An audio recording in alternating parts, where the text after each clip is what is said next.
YouTube channel Eklavya विज्ञान स्थली academy पर मैं मौसिम सर। बच्चों जो क्लास 12 फिजिक्स का आंसाल पेपर लेके चल रहे हैं 2020 का पहला सेट, उसके जो भाग है खंड द का प्रश्न नंबर 4 का, देखिए बाबू क ख, मतलब आप कह सकते हैं क था, उसके बाद ख और ग जो है स्टार लगा है। इसका मतलब ये है कि बच्चों वो सिलेबस से कट चुका है, तो जो घ वाला है उसी को ये बताया गया है प्रश्नोत्तर नंबर 4 का ख। ये न्यूमेरिकल आपके लिए है। देखिए क्या होता है, बच्चा क्या कहता है, कहता है एक छोटा क्षण चुंबक एक समान बाह्य चुंबकीय क्षेत्र 4.5 टेस्ला में रखा गया। तो बच्चा दिया है, लिखेंगे आप, दिया है चुंबकीय क्षेत्र की तीव्रता, चुंबकीय क्षेत्र की तीव्रता B बराबर दे रखा है बाबू 4.5 टेस्ला, 4.5 टेस्ला। फिर कहता है तो क्षण चुंबक के अक्ष के साथ 30 डिग्री कोण बताइए। कोण थीटा बराबर कितना बच्चों, 30 डिग्री बनाता है। तो कहता है इस पर 4.5 न्यूटन का, ये 4.5 है, 4.5 न्यूटन गुणे 10⁻2 न्यूटन मीटर का बल आघूर्ण लगता है। तो बच्चों बल आघूर्ण का सूत्र क्या होता है अपने पास, बल आघूर्ण टाउ बराबर होता है बच्चों 4.5 दिया है गुणे 10⁻2 न्यूटन मीटर, चलिए मीटर। आपसे पूछता क्या है, तो कहता है क्षण चुंबक के स्थितिज ऊर्जा ज्ञात कीजिए। तो बच्चों क्षण चुंबक की स्थितिज ऊर्जा का सूत्र क्या होता है, क्षण चुंबक की स्थितिज ऊर्जा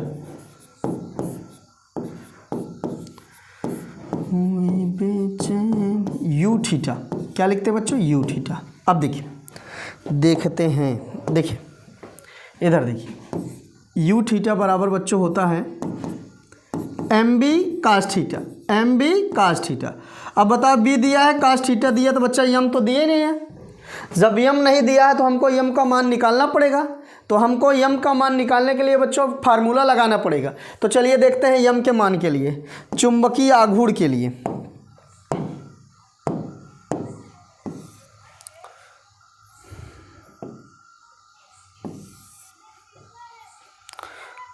चुंबकीय आघूर्ण के लिए देखिए, चुंबकीय आघूर्ण के लिए, क्योंकि बच्चों यम जब तक निकलेगा नहीं तब तक काम बनेगा नहीं। तो बच्चा आपके पास फार्मूला होता है टाउ बराबर mb sin थीटा। ध्यान दीजिएगा, टाउ बराबर क्या होता है बाबू, mb sin थीटा। अगर मैं m की वैल्यू निकालना चाहूँ तो टाउ बराबर m बराबर क्या हो जाएगा, b sin थीटा।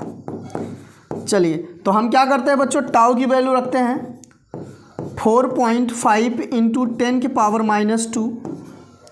नीचे हो जाएगा बच्चों b की वैल्यू कितना, 4.5 और साइन 30 डिग्री, कितना डिग्री बाबू, 30 डिग्री। अब बताइए क्या मिला आपको, m बराबर मिलेगा आपको, ये दोनों कैंसिल हो जाएंगे, तो इधर हो जाएगा 10⁻²,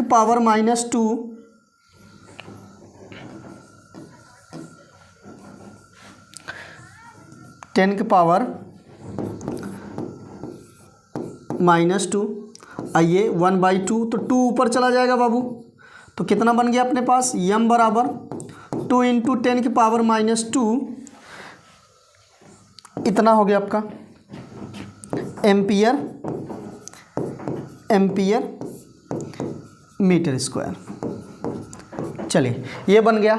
अगर हमको m मिल चुका है तो बच्चों बहुत दौड़ा के हम लोग स्थितिज ऊर्जा निकाल सकते हैं। दौड़ा दिया जाए ना, दौड़ने के लिए आप तैयार हो जाओ। तो बच्चों स्थितिज ऊर्जा निकालने का सूत्र देखिए। अब तो आप क्या लिखोगे, कुछ नहीं लिखोगे। क्या लिखोगे बच्चों, क्षण चुंबक में क्षण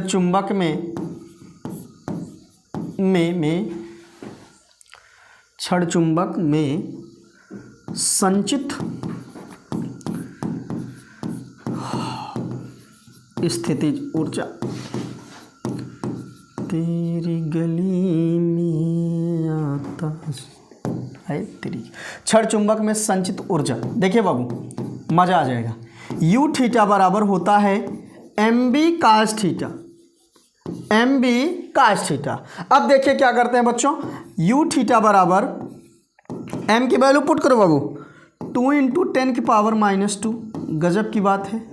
बी की वैल्यू पुट करो आप 4.5 कास 30 डिग्री। देखिए यू थीटा बराबर बच्चों 2 × 10⁻⁻², 4.5, इसकी वैल्यू होती है √3/2। ये यो हो गया, क्या हो गया बाबू, यो मतलब कट गया। ये देखिए अब क्या मिला आपको,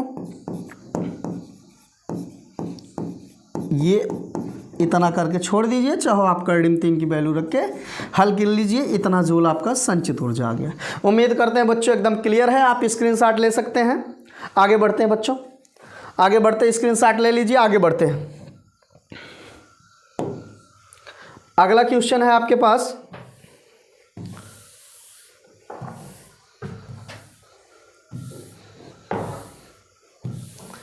देखिए ये क्वेश्चन है बच्चा, ये भी न्यूमेरिकल था आपका। ये है आपका प्रश्नोत्तर नंबर 4 का लिख सकते हैं हम लोग। देखिए इसको लिखेंगे आप प्रश्नोत्तर नंबर, ऐसे लिखेंगे बड़े प्यार से, 4 का ग। देखिए क्या कहता है आपसे, एक अनंत लंबाई के समान रूप से आवेशित सीधे, मान लो अपने पास एक तार है,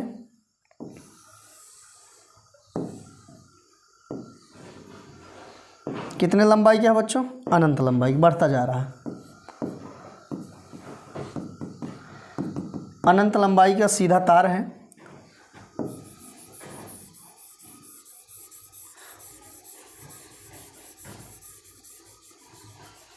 ये क्या कर रहे हो सर जी। देखो बच्चों इसको ब्यूटी पार्लर में ले जाकर सजा रहा हूँ, सजा देना।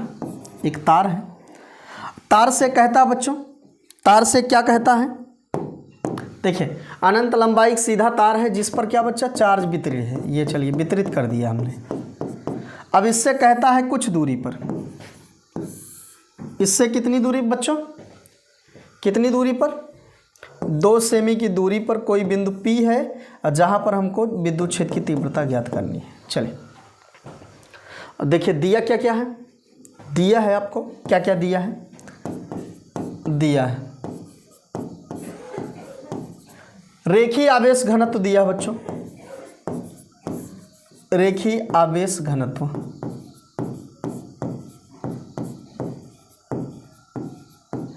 बच्चों रेखीय आवेश घनत्व को हम लैम्डा से लिखते हैं। किसे कहते हैं बच्चों, प्रति एकांक लंबाई पर, प्रति एकांक लंबाई पर उपस्थित आवेश की मात्रा को ही क्या कहते हैं बाबू, रेखीय आवेश घनत्व कहते हैं। इसे हम लैम्डा से प्रदर्शित करते हैं। तो रेखीय आवेश घनत्व लैम्डा बराबर दिया है आपको कितना, 10 × बच्चों 10⁻⁻², ये थोड़ा मिसप्रिंटिंग है, 10⁻⁻² कूलाम,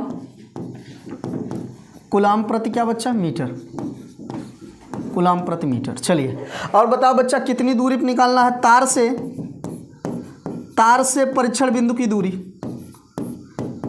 परीक्षण बिंदु की दूरी,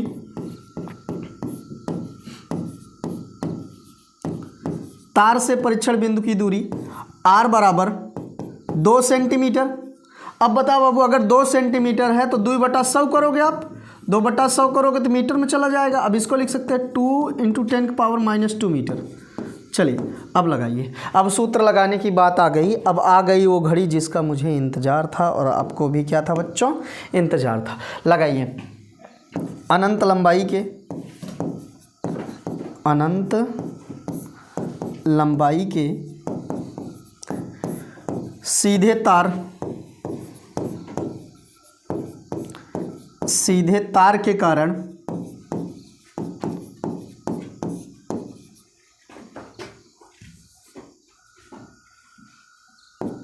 विद्युत क्षेत्र की तीव्रता, हुए बेचैन पहली बार हमने राज ये जाना, विद्युत क्षेत्र की तीव्रता। बता बच्चों E बराबर होता है क्या होता है, वही होता है जो मंजूर खुदा होता है। 1/4 पाई एप्सिलॉन नॉट 2 लैम्डा बटा बच्चों आर, बड़े प्यार से लिख दो। ई बराबर इसकी वैल्यू होती है 9.0 इंटू 10 की पावर 9 इंटू 2 लैम्डा की वैल्यू कितना बच्चों 10 इंटू 10 की पावर -8 है बाबू, याद रखिए गलत हो गया, 8 है। बीच की दूरी कितना 2 इंटू 10 की पावर -2। अब देखिए क्या होता है, न्यो हो जाएगा बच्चों। ये आप बता दो 2 घात इसका कम हो जाएगा इसके साथ, ये 10 की पावर -6 हो गया। और इधर देखिए 9 1 10, 10 में से कितना जाएगा बच्चों बताइए। 10 में से अगर हम 6 घटा देंगे कितना 4, तो 9.0 गुणे 10 घाते 4 वोल्ट प्रति मीटर। ये आपका क्या बच्चा, ये आपका आंसर है, ये आपका आंसर है। स्क्रीनशॉट ले लीजिए। आगे बढ़ते हैं बच्चों। अब क्वेश्चन नंबर 5 है, जो कि बच्चों व्हीट स्टोन सेतु जो डेरिवेशन था पूरा निगमन है। उसके बाद प्रश्नोत्तर नंबर 5 का खा जो था बच्चों, एक एलसीआर परिपथ से कहा था अनुनादी श्रेणी परिपथ में, तो बच्चा उसका डेरिवेशन था, तो डेरिवेशन हमने अलग से कर दिया है ताकि आपको स्पष्ट एकदम चीज़ें क्लियर हो। तो इसको स्क्रीनशॉट मारिए, बाकी हम उसको अब दिखाते हैं। चलिए तो बच्चों हम आगे बढ़ते हैं, वो चीज़ दिखाते हैं, आपके सामने लाते हैं, उसके बाद मौसम बनाते हैं। ये देखिए आ गया, चलिए देखते हैं बच्चों। काहे नहीं आ रहे हो बे। सेतु प्रश्नोत्तर नंबर 5 है। व्हीट स्टोन सेतु क्या है बच्चों, मोस्ट इंपॉर्टेंट है, हर बार परीक्षा में पूछता है, तो आप इसको 100% तैयार करके जाइएगा, फंसना है। 7 सेटों में से किसी न किसी सेट में आना एकदम तय है, लिखित। चलिए आइए बच्चों बात करते हैं व्हीट स्टोन सेतु क्या है। यह एक ऐसी युक्ति है जिसकी सहायता से बच्चों किसी परिपथ में किसी अज्ञात प्रतिरोध को हम ज्ञात करते हैं। इसके खोजकर्ता, इसके निर्माणकर्ता बच्चों इंग्लैंड के प्रोफेसर जो वैज्ञानिक थे, इनका नाम था व्हीट स्टोन। और व्हीट स्टोन ने ही क्या किया बच्चों, इसकी खोज की, इसलिए अपना नाम ही रख दिया इस पर व्हीट स्टोन सेतु। आइए बच्चों बात करते हैं व्हीट स्टोन सेतु। ये आपके सामने है। वो तो प्रोफेसर किसने बनाया था बच्चा, व्हीट स्टोन, इसको मोसिम ने बनाया है। देखिए कैसा लग रहा है, अच्छा लग रहा है। अब देखिए बात करते हैं बच्चों, इसमें 4 प्रतिरोधों को श्रेणी क्रम में जोड़कर एक चतुर्भुज बनाते हैं। देखिए PQRS 4 चतुर्भुज को हमने इस प्रकार जोड़ा कि ये चारों श्रेणी क्रम में है, और श्रेणी क्रम में होते होते बच्चों ये क्या है बच्चों, चतुर्भुज के रूप में है और रंगीन है एकदम। देखिए आगे, चतुर्भुज के चारों भुजाएं क्रमशः AB BC CD और DA हैं, और इनके प्रतिरोध क्या है बाबू, PQRS है। प्रतिरोधों को इस प्रकार जोड़ते हैं कि सेतु संतुलन की अवस्था में आ जाए, मतलब बच्चों इसमें गैल्वेनोमीटर में कोई विक्षेप उत्पन्न ना हो। आगे बढ़ते हैं। चतुर्भुज के पहले विकर्ण BD के एक धारामापी, विकर्ण BD के धारामापी, विकर्ण BD में एक धारामापी लगाते हैं तथा एक कुंजी केवल लगा देते हैं।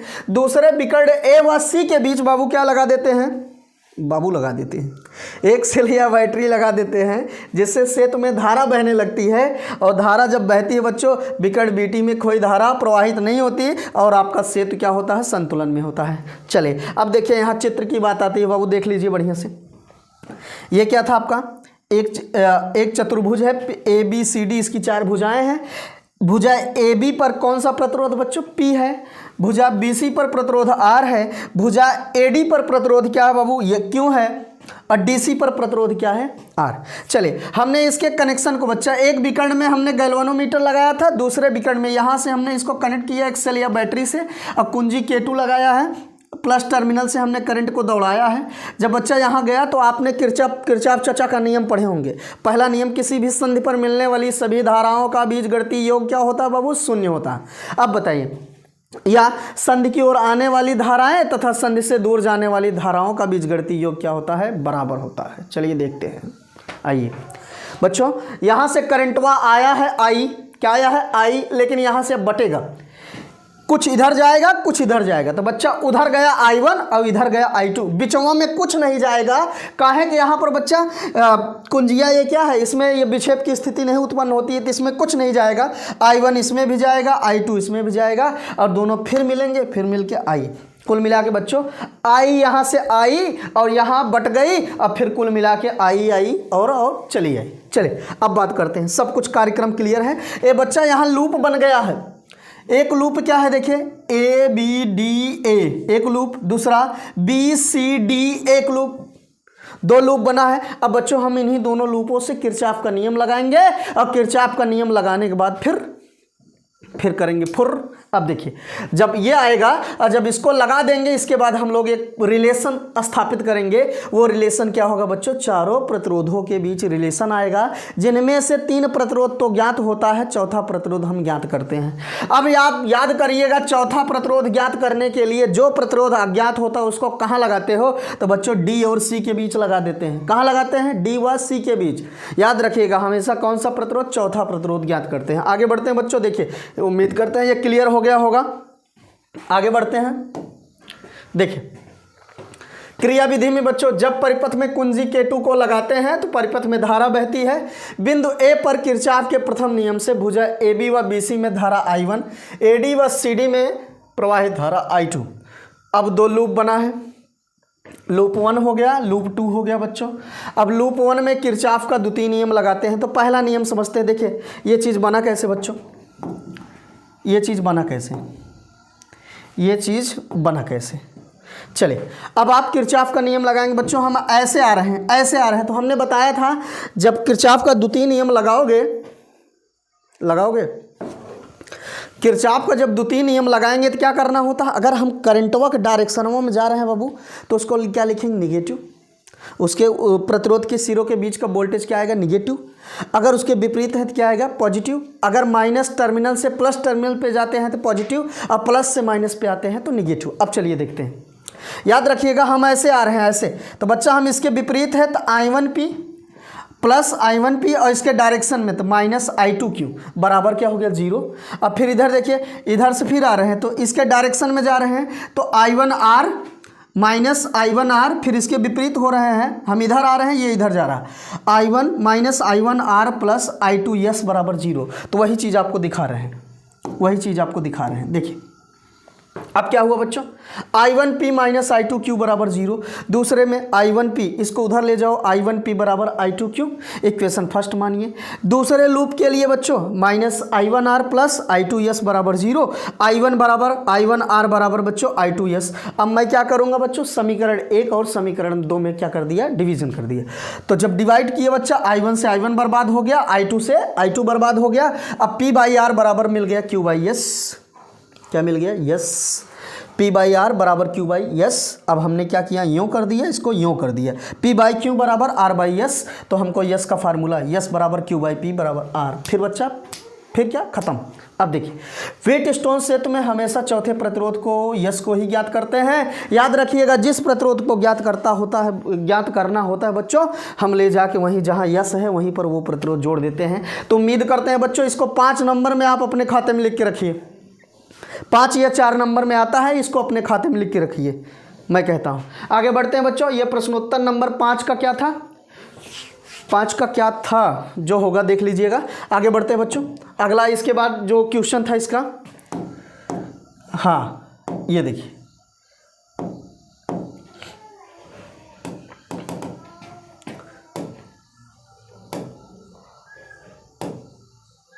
देखिए अब क्या था बच्चों, प्रश्नोत्तर नंबर 5 का ख था। ये भी मोस्ट इंपॉर्टेंट है, हर साल पूछता है। LCR परिपथ में अनुनादी और इसमें पूछता है बच्चों आवृत्ति पूछ लेता है, श्रेणीबद्ध अनुनादी परिपथ की आवृत्ति पूछता है। तो हमने पूरा डिटेल वही दे दिया, पूरा। ये कौन सा परिपथ बच्चों, LCR परिपथ में। हम आगे बढ़ते हैं, देखिए इसमें पूरा हमने दे दिया है ताकि कभी गड़बड़ी ना हो और एक्स्ट्रा तैयार हो जाए। तो चलिए, विद्युत अनुनाद किसे कहते हैं बच्चों, जब किसी प्रत्यावर्ती धारा में प्रेरकी प्रतिघात और धारिती प्रतिघात, इसका मतलब बच्चों जो प्रेरक के सिरों का प्रतिरोध है और जो धारिता के सिरों के बीच, जो कैपेसिटर लगा है उसके सिरों के बीच जो प्रतिरोध है, दोनों आपस में बराबर हो जाएं तो वह परिपथ क्या कहलाता है बच्चों, विद्युत अनुनादी परिपथ कहलाता है। और यह घटना क्या कहलाती है बच्चों, विद्युत अनुनाद कहलाती है। उम्मीद करते एकदम क्लियर। चलिए हमने 3 ठो लिया बच्चों, इसको LCR परिपथ भी बोलते हैं, याद रखिएगा इसको LCR परिपथ। ऐसे में यह घटना बनता है, इसलिए हम पूरा इसको बढ़िया से बना दिए हैं। ये क्या बच्चों, हमने एक प्रेरकत्व लिया, एक कैपेसिटर जिसकी धारिता क्या ऐसी है, एक रेजिस्टेंस R लिया, तीनों को हमने श्रेणी क्रम में जोड़कर एक मेंस से प्रत्यावर्ती वोल्टता स्रोत से जोड़ दिया।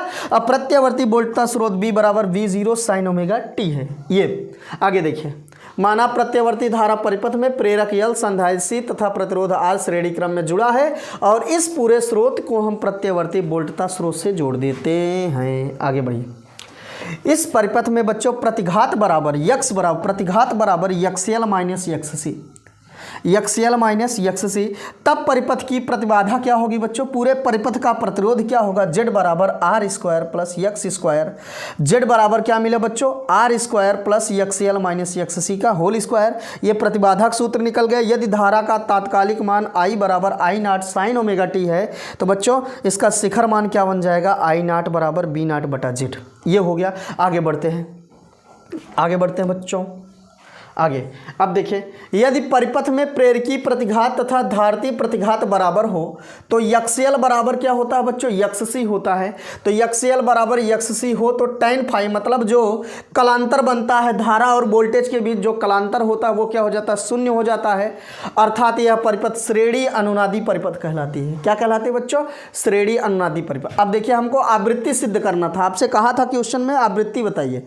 तो आवृत्ति के बारे में क्या करना है बच्चों, वो क्वेश्चन हमें आपको दिखा देते हैं एक बार। देखिए क्वेश्चन आपको हम दिखा देते हैं, वो क्वेश्चन क्या था ताकि आ जाए मज़ा। देखिएगा, हम क्वेश्चन आपको दिखाते हैं।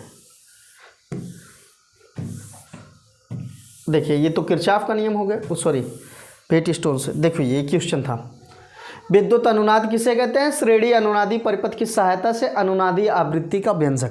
तो चलिए हम व्यंजक आपको दिखा रहे हैं, वो व्यंजक हमने कर रखा है पहले से। तेरी गली में, देखिए बच्चों, आवृत्ति के लिए यक्सएल बराबर यक्ससी और यक्सएल बराबर याद रखिएगा, यक्सएल बराबर होता है बच्चों ओमेगा यल। ओमेगा क्या है, कोणीय आवृत्ति है। यल क्या है बच्चों, उसका प्रेरकी स्वप्रेरक गुणांक है। यक्सएल बराबर यक्ससी और यक्सएल बराबर होता है ओमेगा यल और यक्ससी बराबर होता है बच्चों 1 ओमेगा सी। जब ओमेगा का गुणा ओमेगा से किया तो ओमेगा स्क्वायर बराबर 1 यल सी बना, तो ओमेगा बराबर 1 अंडर रूट यल सी। ये बच्चों हमको कोणीय आवृत्ति मिली है, कोणीय वेग मिला है। तो बच्चा कोणीय आवृत्ति के कोणीय वेग के परिमाण को ही क्या कहते हैं, कोणीय आवृत्ति कहते हैं। आवृत्ति के लिए बच्चों हम जानते हैं ओमेगा बराबर होता है 2 पाई एफ, एफ बराबर ओमेगा बटा 2 पाई। तो हमने 1/2 पाई ओमेगा की वैल्यू रख दी है बच्चों, ये आपको मिल गई, यही आपको सिद्ध करना था। यदि आवर्तकाल टी बराबर 1/f हो बराबर 2 पाई अंडर रूट यल सी, तो टी बराबर बच्चों 2 पाई अंडर रूट यल सी। उम्मीद करते हैं बच्चों एकदम क्लियर है। ये दोनों डेरिवेशन आप क्लियर रखिएगा। बाकी हम वीडियो को छोटे छोटे पार्ट में इसलिए कर रहे हैं ताकि वीडियो लंबा ना जाए। अब हम अगले फिर मिलेंगे बच्चों, जो मोस्ट इंपॉर्टेंट डेरिवेशन फिर लेके आएंगे, जो कि रहेगा समांतर प्लेट संधारित्र, वो भी बहुत तेज पूछता है। तो उम्मीद करते हैं बच्चों आप इसको बढ़िया से तैयार करोगे। बढ़िया से तैयार करने के पश्चात इस पर आप प्रैक्टिस करोगे और प्रैक्टिस के बाद ये एग्जाम में मिलना तय है। मेरे ऊपर भरोसा करो, मैं आपके साथ हूँ। तो बच्चों आप स्वस्थ रहिए, मस्त रहिए। मिलते हैं अगले एपिसोड में। जिसकी मस्ती जिंदा है उसकी हस्ती जिंदा है, नहीं समझो जबरदस्ती जिंदा है।